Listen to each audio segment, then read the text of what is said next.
কথিত এক নেতা বলেছেন শিবিরের সন্তান হওয়ার চেয়ে একজন প্রস্টিটিউট তথা যারা যৌন ব্যবসা করে তাদের সন্তান হওয়া নাকি সম্মানের।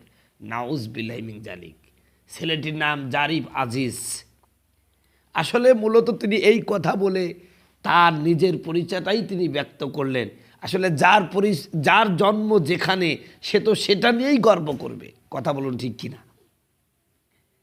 সি সি সি সি আরে একটা দলের সাথে আর একটা দলের বিরোধিতা থাকতে পারে, তাই বলে বিরোধতার নামে এইরকম।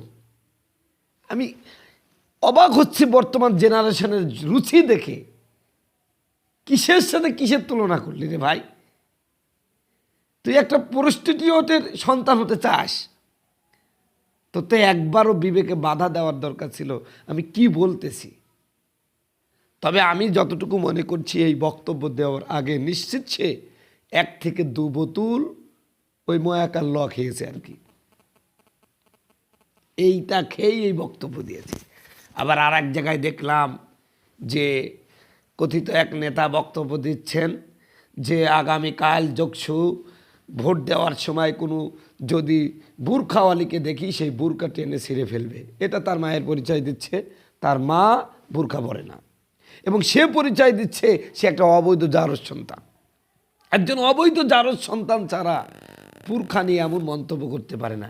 বর্তমান একটা ট্রেন্ড হয়ে গেছে, দাড়ি টুপি দেখলেই জামাত, বুরখা দেখলেই মহিলা জামাত। কেন ভাই? তুমি দাড়ি টুপি দেখলেই তাকে জামাত বলতেছো, বুরকা দেখলেই তুমি তাকে মহিলা জামাত বলতেছো, তাহলে তোমার মেয়ে, তোমার মা, তোমার বোন, তোমার স্ত্রী কিভাবে চলে?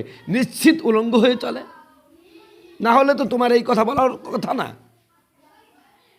আসলে যারা দাড়ি টুপি বুরখা আর ইসলামকে সহ্য করতে পারে না, আল্লাহ পাক তাদের পরিচয় দিয়েছেন সূরা কলামের মধ্যে যে উতুল্লিম বাদা যালিকা জানিম, এরা হলো অবৈধ জারজ সন্তান।